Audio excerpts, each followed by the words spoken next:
Hello Year 6, my name is Dan and I work for the London Transport Museum as part of the STARS team. STARS stands for Sustainable, Travel, Active, Responsible and Safe. The junior citizenship schemes that we run are part of the TfL community project. We would love to be speaking to you in person at a junior citizenship scheme. Unfortunately, with the current situation, we are unable to do so at the moment. However, we don't want you to miss out on this important information. So together with our partner agencies, we have put together this virtual junior citizenship scheme. The information our presenters have for you today will help you to gain the knowledge to be safer, more active and more responsible as you move on to secondary school and beyond. Please listen carefully to what they have to say. Please feel free to share with family and friends what you learned today. You never know, you might learn something that one day might save someone's life. Without further ado, here is the first scenario performed by TfL's STARS Safety and Citizenship team.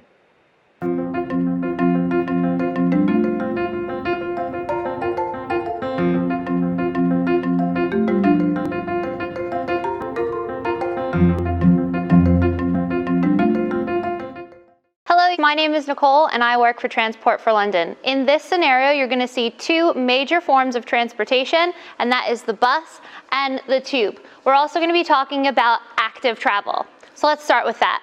Active travel is a great way to get around London. It's good for your mental health and your physical health. So we can do that by walking, cycling, or scooting. What's important is that you're planning your journey. You can go onto the STARS Safer Journey Planner and figure out exactly how you're going to get around London, whether it be active or whether it be using some form of public transport.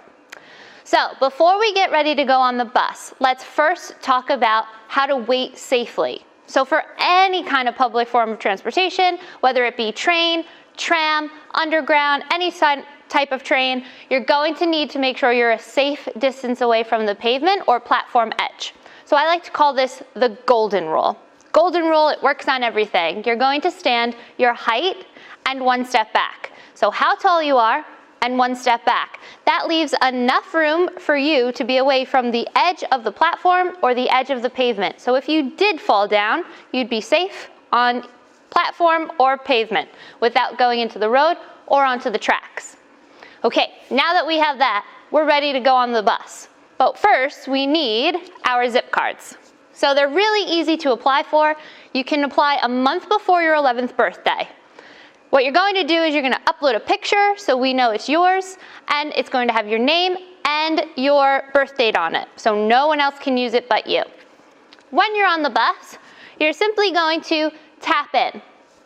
When you tap in, that validates your card. So if a revenue inspector comes on, they know that you've paid. It's also important to say hello to your driver. Just a quick hello, and then you're on your way, because that's your safer stranger on the bus. It's who you're going to go to if you need any kind of help when you're on the bus. So if there's a fight, if someone's vandalizing the bus, that is when you would need to get the driver involved, or you'd need to look out and be aware for numbers listed for transport police. Okay, it's also important that you don't bother the driver while they're driving. It's important to wait until they're stopped and then you can speak to them. Okay, so on the bus we've tapped in. There are lots of CCTV cameras, so if you ever did need to report an incident on the bus, they can be checked. There's up to 16 on a double-decker bus. All right, so when we're on the bus, there's 4 places that we don't want to stand. You're going to need to know where not to stand to be safe. So, obvious spots are next to the driver. You're going to block their view if you're standing there, and you could be in the way of the mirror, so it would be hard for them to see while they're driving. Spot number 2 is by the doors. For obvious reasons, you can fall out if you're leaning on them, and also it's respectful to the people getting on and off the bus that you're not in the way. Spot number 3, can you think of it? On the stairs. They're very wobbly, so it makes sense that if we are on the stairs when the bus is moving, we need to hold on tight, get up as quickly or get down as quickly as we can without hurting ourselves. And the last spot number 4, is on the upper deck. For the same reason as the stairs, it can be very wobbly. There's also nowhere to hold on upstairs. So it's important that if you go upstairs and there's no seats, you need to go back down safely. All right, so we've talked about the bus. We know what to do in case of an emergency. So let's head on to the underground. So on the underground, you have your zip cards. You're going to need to pay to use the underground. If you don't know how to top up your card, simple. Ask a staff member. Look out for someone in a uniform and with a name tag on. Okay, they're going to be the person that you look to get that assistance. And also if you're not sure. But I know you've planned your journey and you know exactly where you're going. So once we've topped up our card and we tap in, it's also important on trains you tap out. Okay, so make sure even if there's not a barrier that you do tap out so that you've validated your trip. In order to get to the platform, you're usually going up or down the escalators. Okay, so I'm going to teach you a little rhyme about the escalators that will keep you safe while using them. It's stand on the right and hold on tight. So if you're standing on the right, it allows people on the left to go up or down without bumping into you. Holding on tight is also important because if someone has to press the emergency stop button, it's going to make sure that you are holding on and you're not going to go anywhere, so you don't have to worry about falling. Okay, so stand on the right, hold on tight. We're safely at the platform. Can you remember the golden rule? Where should we wait? Our height and one step back. Sometimes you might not have enough room to do that. So you can always put your back to the wall and you're going to be as safe as possible so no one bumps into you and it prevents you from going anywhere near the tracks. Right? There are 4 tracks down there and there is 6,000 amps of direct current. That is a deadly amount of electricity, so we want to avoid being anywhere near the tracks. Okay? So if something were to happen, like a person falls on the tracks, that is a very dangerous situation. We need to notify someone immediately. So look out for help points. Be aware, always know where they are. There's usually a few on each platform. If it's an emergency, that means someone's life is in danger and you need immediate assistance. Things like if your cell phone falls onto the tracks, this is not an emergency. It might be to you, but it's not to everyone else on the platform. So in that case, you'd press the information button. That calls staff down and they will assist you. Never attempt to go down on the tracks to retrieve any kind of property that you might have dropped. Okay? Leave it to the professionals. So we've waited safely, we're ready to get onto the train. Now, when the doors open, it's really important that you're not running on to try to catch them, right? It makes that beeping sound to let you know that the doors are closing. That doesn't mean now I'm gonna start running to the doors. Because 1, it'll be very painful if you get caught in between the doors, and 2, this causes delays for the entire train, okay? So make sure you've planned your journey, you give enough time to maybe miss a train, maybe miss a bus, all right? That's gonna allow you plenty of time to get onto the train and have plenty of room. Remember, during COVID time, you wanna stay at least 2 meters away from those around you.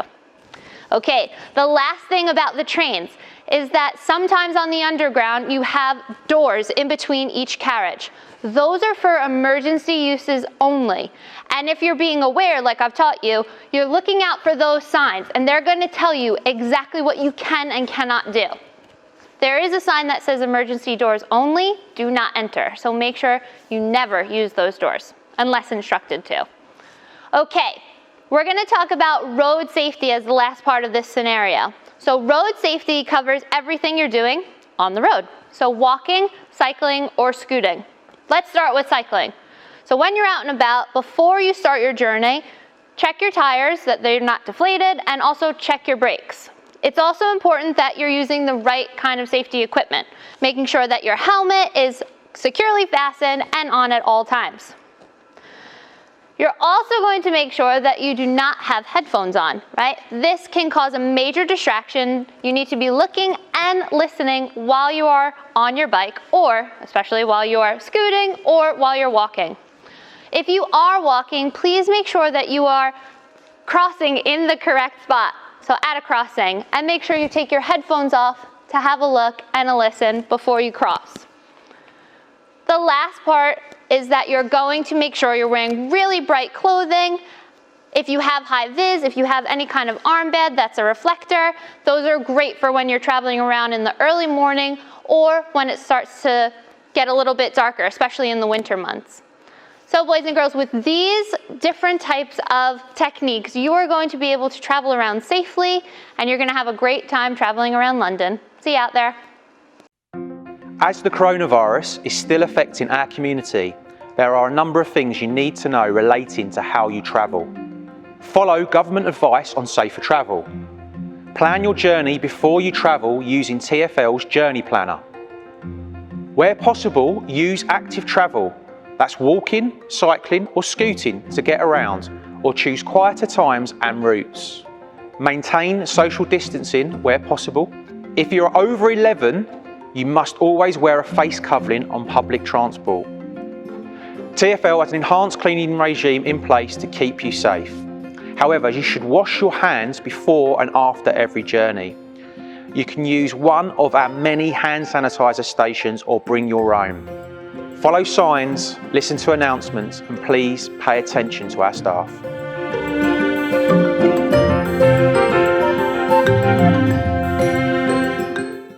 Thank you, Nicole. Thank you, London Transport Museum. That's a really, really great scenario. I was taking some notes, so I've got a few questions for you, if that's okay. My first question, Nicole, is this. Is it okay to cycle with headphones in, please? You should never cycle with headphones in. Remember, it is a big distraction. You need to be looking and listening out for other cyclists, cars, and people who might be walking in the road. Thank you, Nicole, for clarifying that. My second question relates to active travel as well. How can active travel improve my mental health? Active travel is great for mental health. Think about it as a warm-up before you go to school. You're warming up your brain, you're getting the blood flowing, and you're also releasing endorphins, which make you happy. Thank you. I've got 3 questions now about the tube, the bus, and zip cards. My first question, please, is where can I apply for my zip card? And if I had brothers and sisters, could I just lend it to them? So your zip cards can be applied for on the TfL website.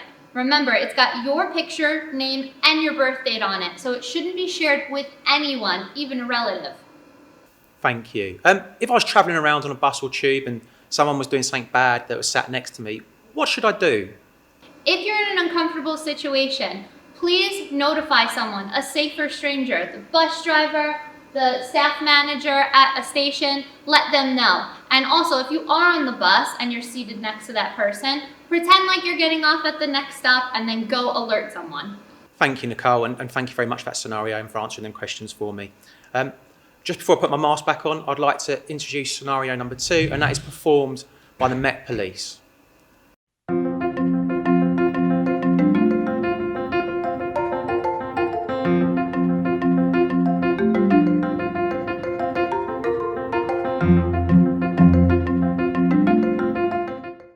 Hello, my name's Emily and I'm a police officer in the Safer Schools team.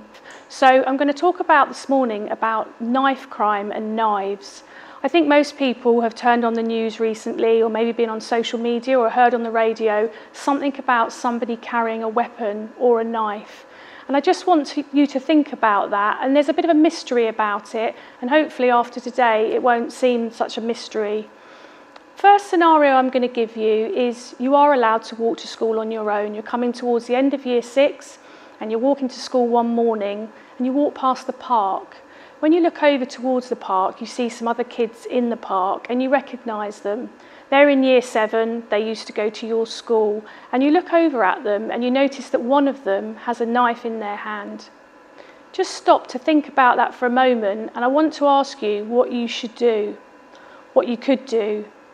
My advice to you, the first thing you should do is get yourself to a safe place. It doesn't matter how brave you are, I would not expect you to go and deal with that situation yourself. So find that safe place to go. That might be across the road, behind a lamppost, sort of out of view. If you're not that far from home, you could even go back home. Once you're in a safe place, that would be the time that you need to tell somebody what you've seen and in effect call for help. So you need to tell somebody. It's a very serious situation, somebody being out in public with a knife, and you need to be brave enough to tell somebody what you've seen. If you have a mobile phone, you could ring If you don't have a mobile phone, you could find a phone box. You could even ring 999. This is an emergency situation. So ringing 999 from a mobile, if you don't have any credit on your phone, you can still ring it. 999 is an emergency number and you can phone it regardless. If you find a phone box, you can phone that without putting any money into the phone box. So you need to tell somebody what you've seen. Then I'm going to pose to you a second scenario. This relates to you and what you might do. This second scenario would be you're on social media, some sort of social media that is actually age appropriate. You're on social media and somebody in a year 6 class in another school is threatening you. Okay, they're threatening you and they say that they're going to see you after school and you are worried that you're going to be attacked. Well, you just take a moment to think about what you're going to do in that situation. Hopefully, the first thought you're going to have is about telling somebody what's happened. This is going back to thinking about telling what's happened and maybe having a think about the trusted adults that you would tell in difficult situations. So I'd like to think the first thing you're thinking about now is what you're going to do, who you're going to tell. The second question that might throw up, and the second thing you might be thinking about right now, is can I take out some kind of weapon to protect myself? Can I do that for self-protection? Another question I've just posed to you. I'm going to come on now to the law around that, and the first thing to say is nobody can carry a weapon for their protection. It is a criminal offence for people to take bladed articles, sharply pointed articles out into a public place. So if you're at home in the kitchen and you're making a cheese sandwich, you're cutting up your bread, your cheese, you have a knife, that's for that purpose. The minute that a knife like that is taken out into a public place, an offence has been committed. So you need to think about that. It doesn't matter that people feel threatened, they're still not allowed to carry a weapon for their own self-protection. Thinking a bit more about the law around weapons and knife carrying, etc. There are two things to bear in mind here. The first thing is reasonable excuse. So with a reasonable excuse, that might be a situation whereby somebody, their job is a carpet fitter, and they're out during the day, they need all the equipment they have to fit carpets. So they might have a van, the knife to cut the carpets, and all the equipment that they need. Now, if they were stopped by the police and found to be in possession of a knife, which would be what I think would be a Stanley knife, they would have a reasonable excuse, okay? That's their job. They could prove it. They would have to prove it, and unlikely that they're going to be dealt with any further by the police. Think about that situation, and that same person who is a carpet fitter and that's their job, out at midnight, they don't have any of their equipment with them and they're not actually carpet fitting at the time. Would that be an offence? More than likely they're going to get arrested in that situation unless they can prove a very good reason as to why they would have a weapon on them, a knife on them at that time of the night, and it's not for their job. Hopefully that has cleared up a little bit what I said at the beginning about the mystery around this, and I thank you for listening.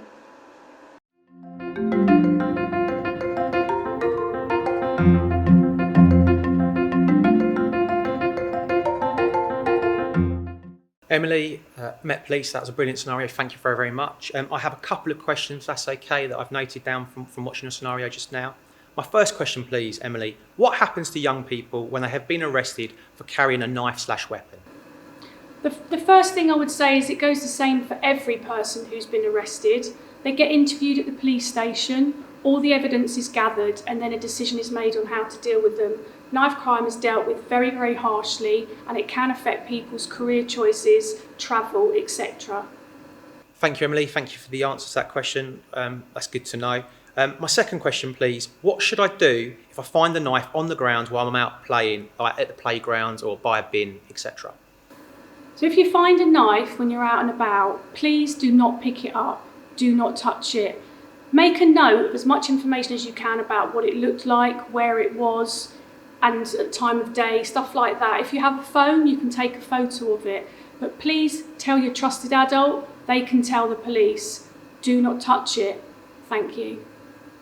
Thank you, Emily. Thank you for your scenario. That was really, really good. We're going to move on to scenario 3 now. And scenario 3 is performed by the London Ambulance Service.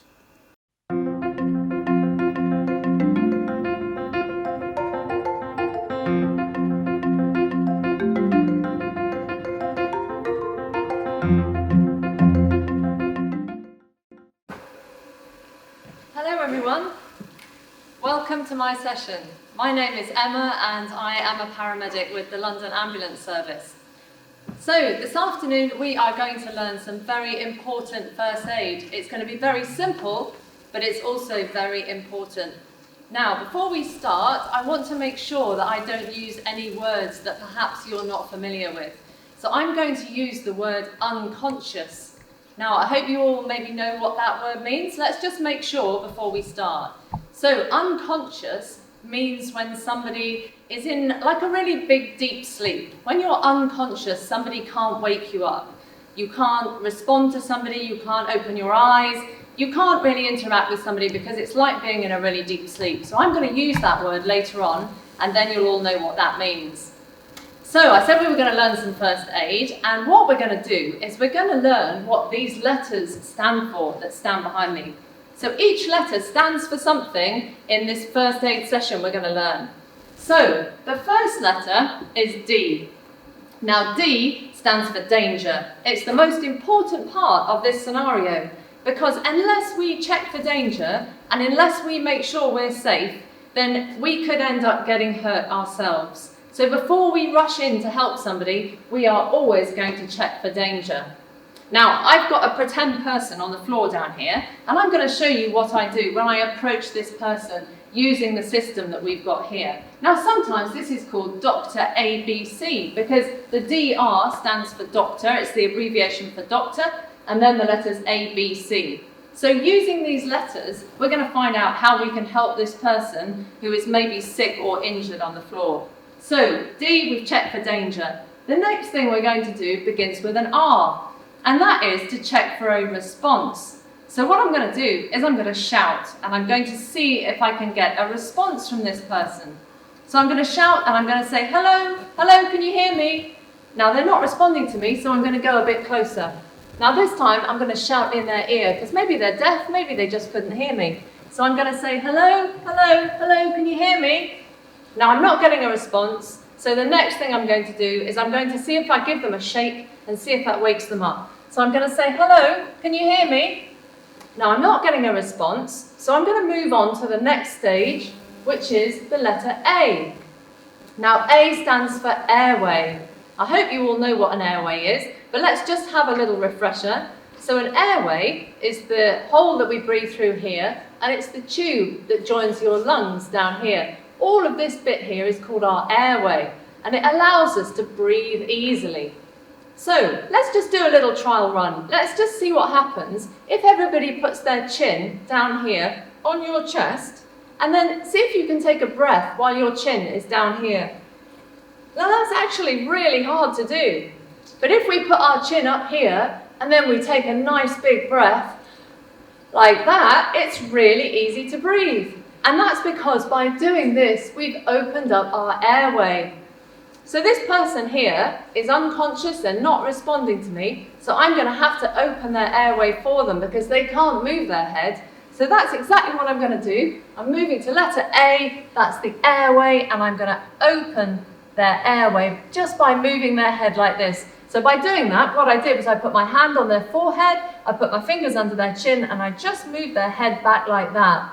Now, thinking about their airway, the other thing I might do is I might just have a quick look just to see if there's anything obvious that's blocking that airway. But I'm not going to start putting my fingers in their mouth and having a dig around. We don't do that. We're just going to see if there's anything obvious there at the front of their mouth, in which case we might just take that away.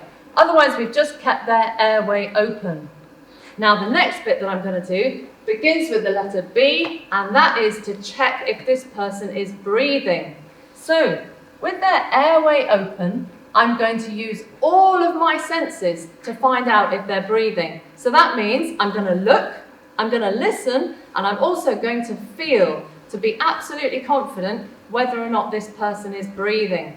So I've got their airway open, and I'm going to put my head in this position, because by doing so, my ear is near their mouth, so I can hear if there's any breathing. I can also look down their chest, so I can see if they're breathing. And also, with my spare hand, I can feel on their chest to see if that chest is going up and down, so I'm feeling if they're breathing. So I'm going to do that for 10 seconds. So 7, 8, 9, 10. And I've used all of my senses to be very sure. And I can tell that in this occasion, this person was breathing. So I checked for 10 seconds so that I was sure.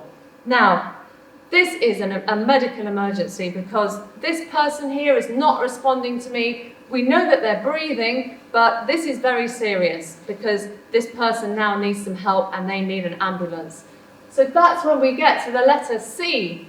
So C stands for call. And you all know the number, I'm sure. It's 999 for an emergency. So we're going to call 999. And just as a little refresher, let's all remember what happens when you call 999. So you dial the number, and the first thing that happens is an operator comes on the line. And they're going to say to you, which service would you like? Would you like the police, the fire, or the ambulance? Now, in this occasion, we need an ambulance, don't we? We need an ambulance. So we'll say, I'd like to have an ambulance, please. At that point, they're going to put you through to the ambulance service. Now, when they answer the phone, the first question they're going to ask you is the person breathing? And guess what? We know the answer to that one because we did some really careful checking using all of our senses. So we can say to them, yes, this person's breathing, but we definitely need an ambulance, please.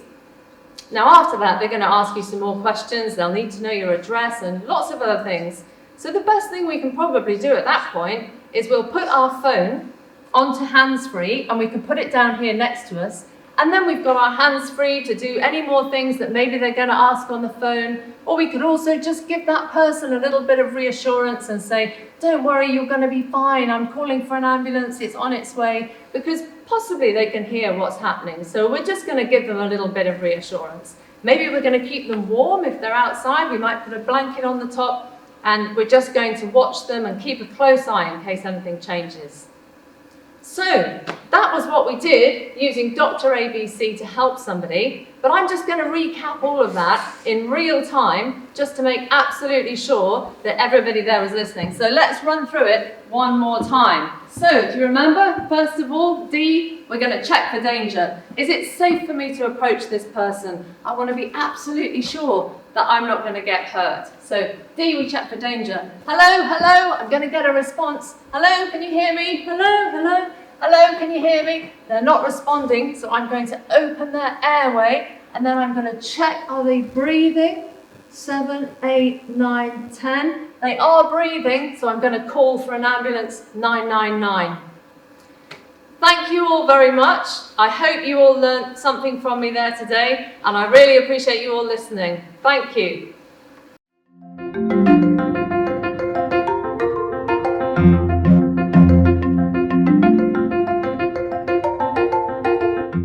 Emma, that was really great. Thank you very much. I've taken some notes and I've got a couple of quick questions. My first question, please, Emma, is what's the first thing you should do before you decide to help someone? Well, I very much hope that you can all remember the answer to that one because really is the most important thing that we learned in my session. And that began with a D and it was to check for danger. Thank you. My second question is, how can we tell if someone is breathing? Okay, so again, I hope you were all listening in my session there. Do you remember we used all of our senses? So we looked and we listened and we felt to tell if somebody was breathing. Thank you very much, Emma. I really appreciate you being here today. That was a brilliant scenario. We're going to move on to scenario number 4 now, please, and that is by the London Fire Brigade.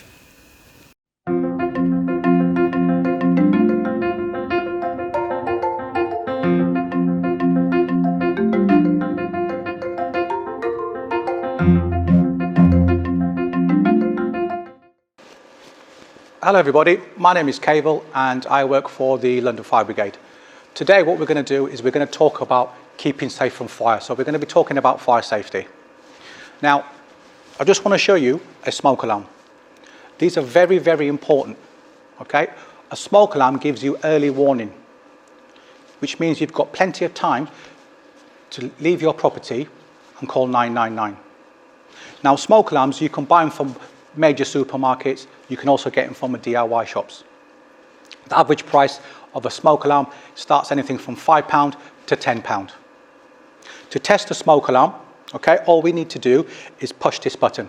As soon as you push it, it's going to make a noise. As soon as you let go, it will stop. Now we need to be doing this at least once a month. Get your grown-ups to help you. Now we should have smoke alarms on every level of our property. So if you live in a property with 2 levels, you need 1, 2. Now that's minimum. But we also recommend to have smoke alarms in the rooms where there possibly could be a fire. So for example, bedrooms. We have lots of electrical equipment in there, which sometimes we forget to turn off. Also, if you're not aware of this, that when we do fall asleep, our sense of smell shuts down. But your sense of hearing stays awake. So we'll hear the alarm, have early warning, and be able to get outside. Now, if you can't hear because you wear hearing aids, then you can get a specialist smoke alarm. Them alarms comes with a vibrating pad, and that pad will live underneath the pillowcase. And what it does is when it detects smoke, the pad starts to vibrate. So the person will feel the vibration, wake up, and get outside. Now, you can have heat alarms. They're designed for the kitchen, all right?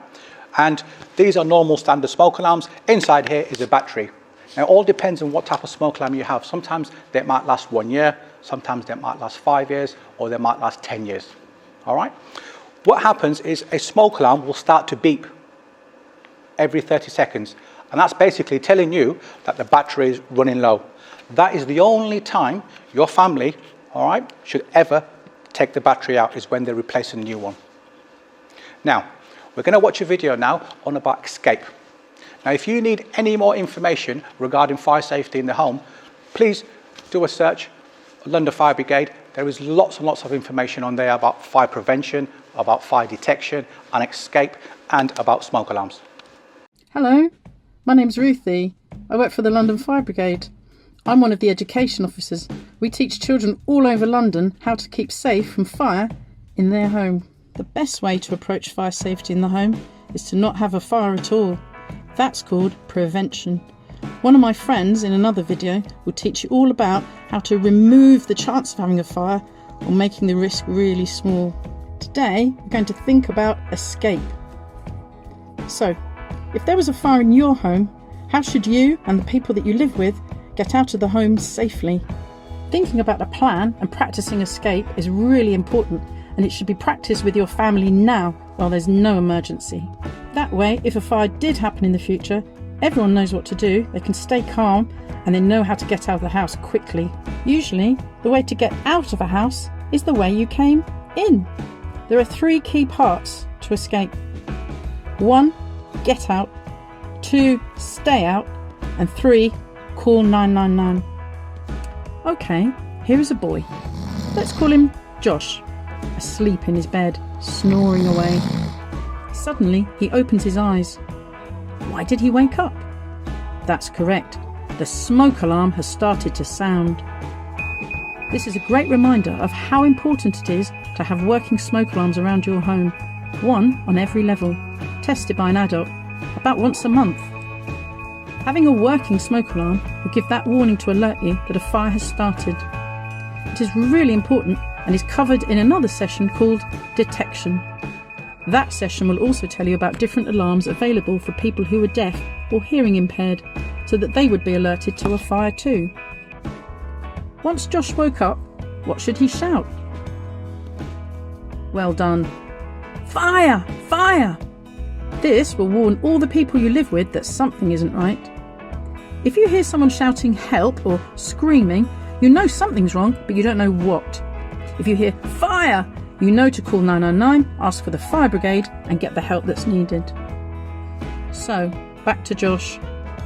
If it is smoky in the room, then we know that smoke rises, it goes up towards the ceiling, so a safer place for Josh is to crawl on the floor where he can breathe cleaner air, heading towards his bedroom door. At night time, when everyone goes to bed, adults should close all the doors at home. Hopefully it never will, but if a fire did break out, having doors closed will really slow down how quickly the fire spreads, giving longer for the people to get out safely. Any closed door will provide at least 20 minutes protection against a fire spreading. If a door says it's a fire door, that will give you around an hour's protection. Which part of his hand should Josh use to check the door? Correct. The back of his hand. This lets us check if the door is hot or if the door is cold.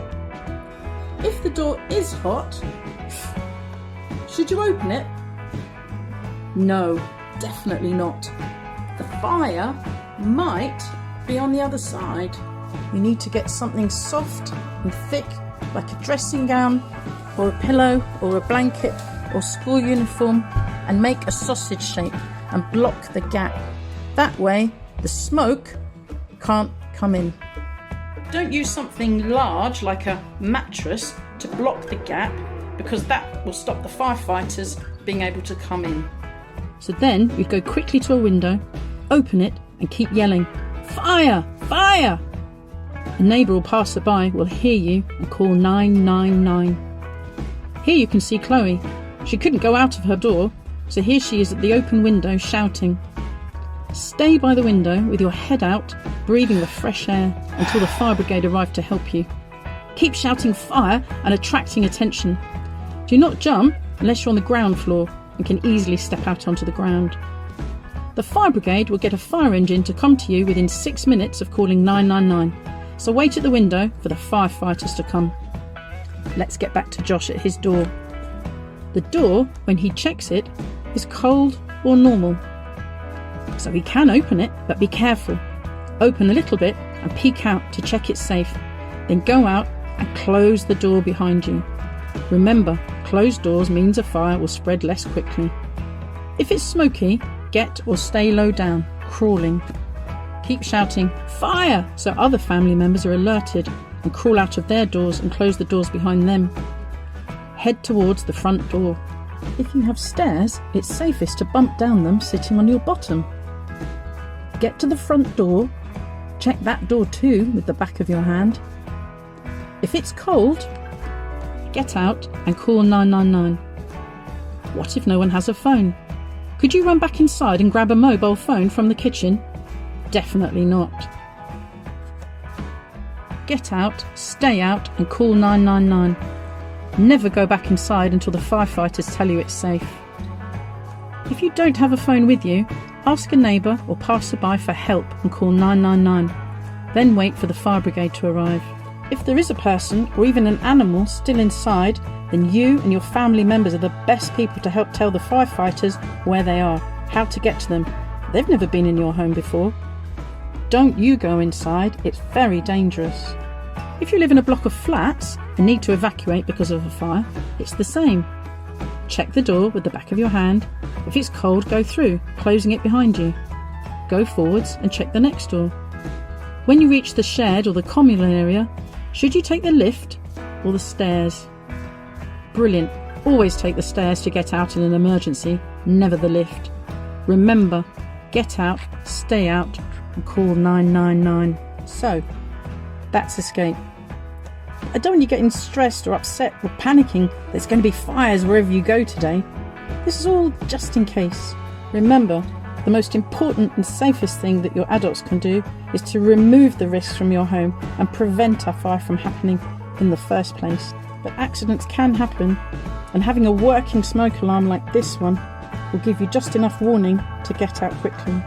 Discussing and practicing a plan for escape will mean that if a fire did happen, you and the people you live with can quickly and calmly get out, stay out and call 999.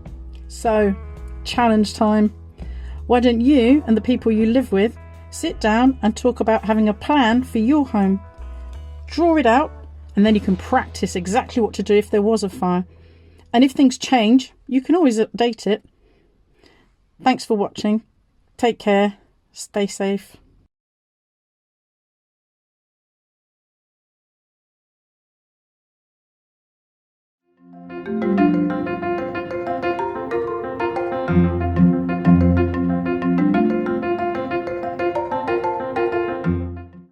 Thank you to Cable and thank you to Ruthie at London Fire Brigade. That was a brilliant presentation, so thank you for that. Like the other presentations, scenarios, I've written a few notes down, so I have a couple of questions for you now. My first question, Cable, please, is why do we have to crawl under the smoke? The reason why we have to crawl underneath the smoke is because smoke is very, very dangerous. It's very, very poisonous. Okay, it's toxic. This is why we have smoke lamps on the ceiling, because smoke goes up. Okay, so if the smoke goes up, we have to be underneath it so we can breathe clean, fresh air. Thank you, Cable. Thank you for that answer. I've always wondered the answer to that question. Question 2 is, what do I do if I don't have a door, like on the kitchen or my bedroom or something like that? Because some people take the doors off. Would that be safe to do so? My advice for that question would be, if you don't have a door, is basically make sure that you switch everything off. Get yourself in a bedtime routine. Whatever can be switched off, switch it off. If it's designed to be left on, then that's fine. So have a bedtime routine. Go into the kitchen, make sure everything is switched off. If you have a door, close it. If you don't, everything is switched off, so there's no ignition, there's not even going to be a fire. Go into the living room, make sure everything is switched off, close the living room door. Make sure there's a nice clear path from the front door and the back door going all up into your bedrooms, so you can get out quickly and you can get out safely in the middle of the night. Also, because you've got one of these, a smoke alarm, it's going to give you early warning, so you've got plenty of time to get outside and call 999. Thank you, Cable. That's a brilliant answer as well. Similar sort of question to my previous question. What to do if I cannot open my window? Yeah, good question. Now again, if you've got a working smoke alarm in your property, and the only way you're going to know if it works is if you test it once a month by pushing the test button, again, you're going to get early warning. Now, when my children were little, I did give them a key for the bedroom window, but what I used to do is I used to sellotape it underneath their bedside cabinet. So in an emergency, if they ever needed to open the window and start shouting out fire, okay, they knew where the key was. But as long as you've got working smoke alarms in your property, you have got enough time to get out. Go onto our website address, London Fire Brigade. Go onto a search engine. There is lots and lots of information on there about preventing fire, detection and escape, and lots and lots of information about smoke alarms. Thank you, Cable. Thank you, London Fire Brigade. That was a brilliant scenario. Thank you very, very much. We're going to move on to the final scenario now. I'm going to introduce Kay from the Blue Cross.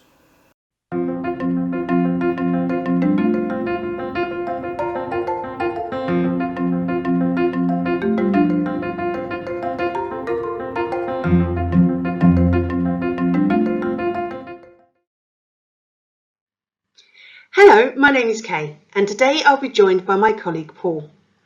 We work for a charity called the Blue Cross. The Blue Cross have been around for over 100 years, and during that time, all we've wanted to do is to help pets. We do that by finding homes for pets that haven't got homes, and treating people's pets that are sick or injured in our animal hospitals. Pets play such an important part in all of our lives. But regardless of what pet you have, today we are just going to be talking about dogs. Dogs really are amazing. They're so amazing, they even have jobs that can help us. The police use dogs, farmers use dogs. We have guide dogs to help people who are visually impaired, and there are even medical detection dogs that can sniff out different diseases in us. But we can only carry on having this amazing relationship with dogs if we know how to behave appropriately around them, to keep ourselves safe and keep the dogs happy. The last few months haven't just been a big change for us. It's been a big change for our pets too. They have you in the home with them much more than they would have done before. And whilst that can be really exciting for some dogs, for other dogs this might not be such a welcome change. Your pet's routine has changed, and they've been used to having periods of time without you. And they still need to be given time to chill out away from everyone if they want it. You can do that by separating them for short periods of time with the use of safety gates and giving them their favourite toys or a nice tasty treat. Dogs actually need more sleep than we do. Who knows how many hours a day on average a dog needs to sleep for? If you think you know the answer, put your hand up, and teachers only choose someone who's not calling out.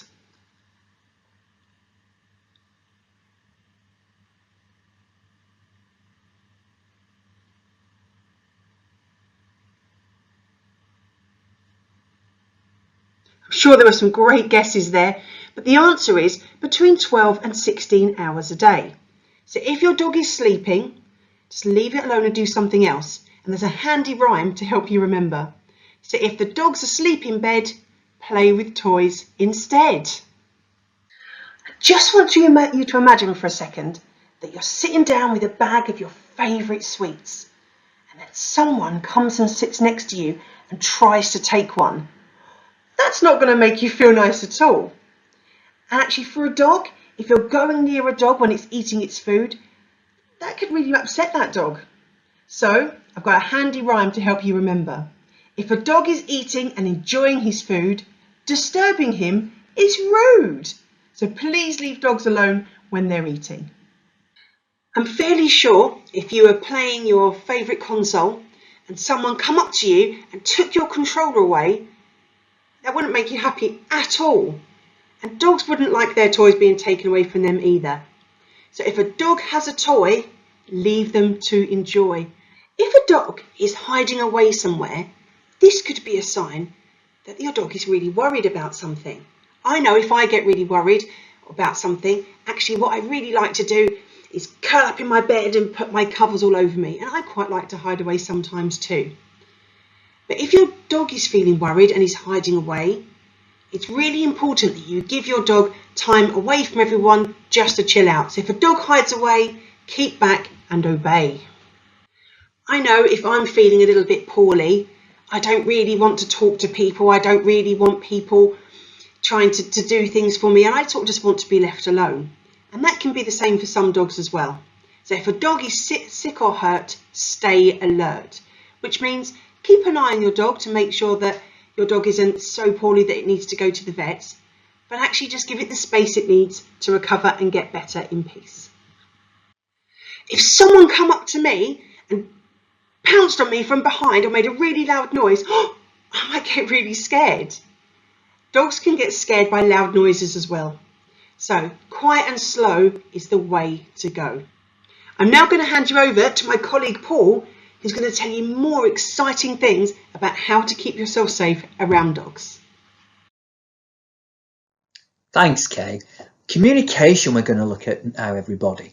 We're going to look at how to speak dog, but before we do that, let's think about how we communicate. We can shout, we can point, we can smile, we can move our body. That actually helps us to communicate to that other person, our parents, our teachers, our friends. So let's have a bit of a practice of that, but without using our mouths. We're just going to move our bodies. So I'd like you to turn to the person next to you and show them that you've had a big fright. Okay, so this is my best fright face. Now I know you can do better. So show the person your best fright face.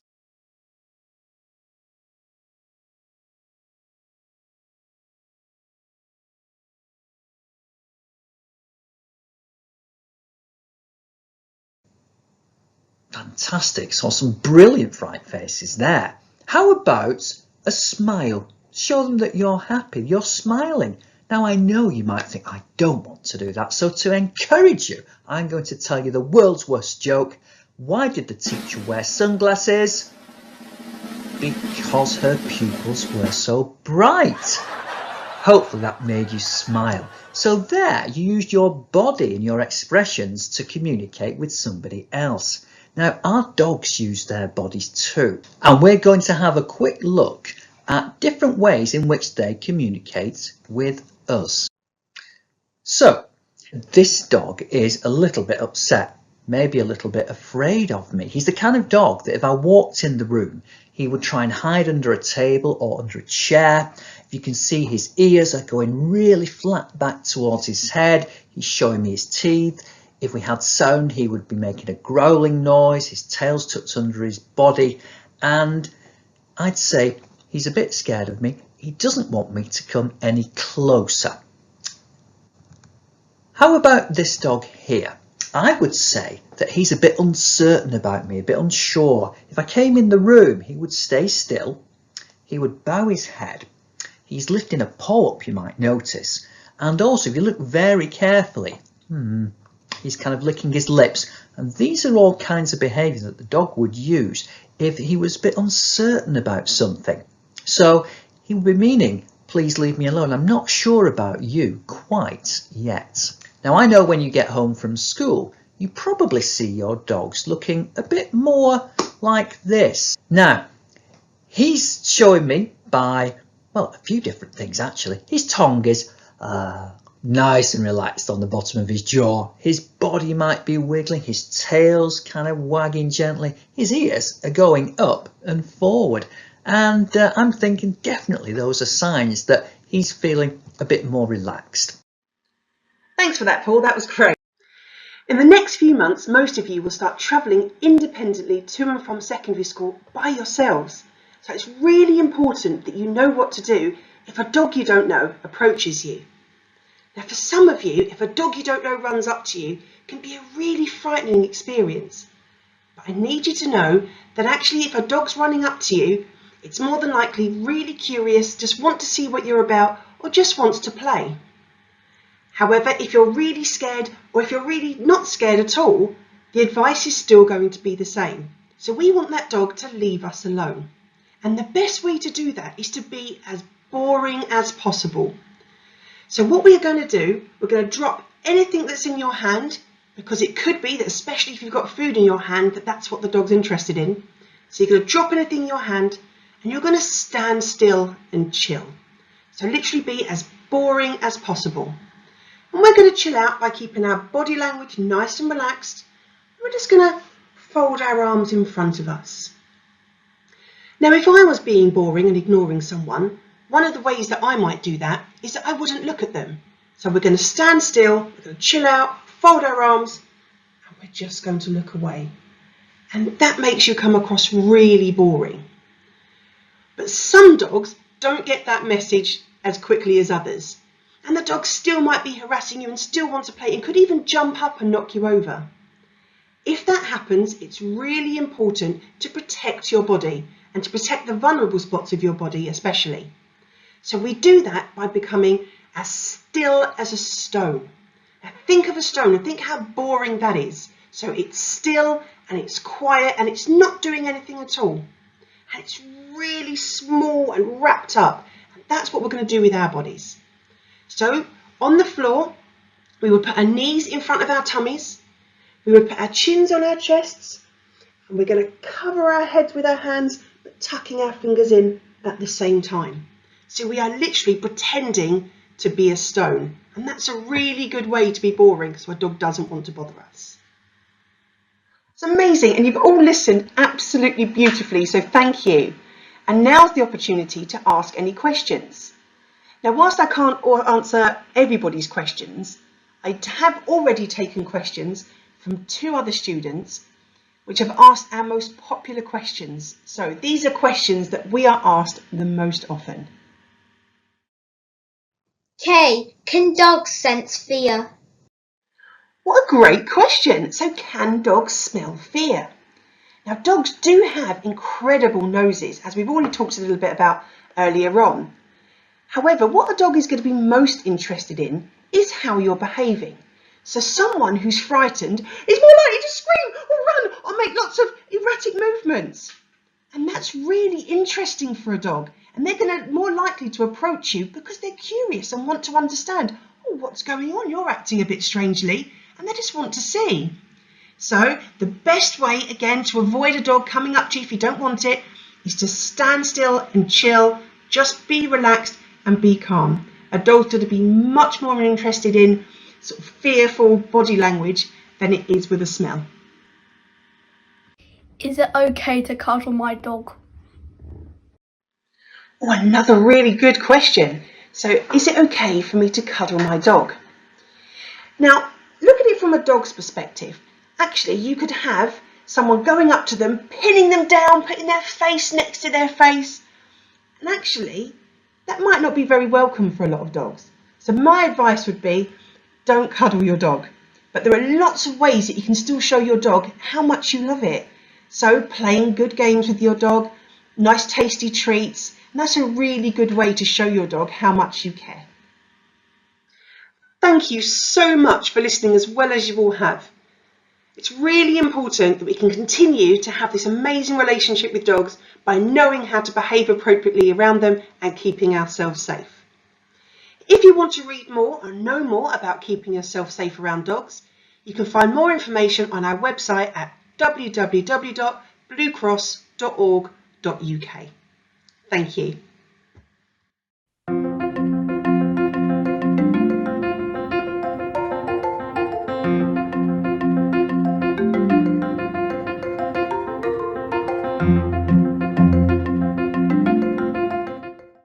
Blue Cross scenario concludes all the scenario sessions for today. So that just leaves me to say some thank yous. My first thank you is to you, the viewer, the student viewer. Thank you very much for tuning in. We hope you found these sessions useful and informative and you can take something away from them. So that is the final thing I have to say, apart from be safe Year 6 and enjoy senior school when it comes.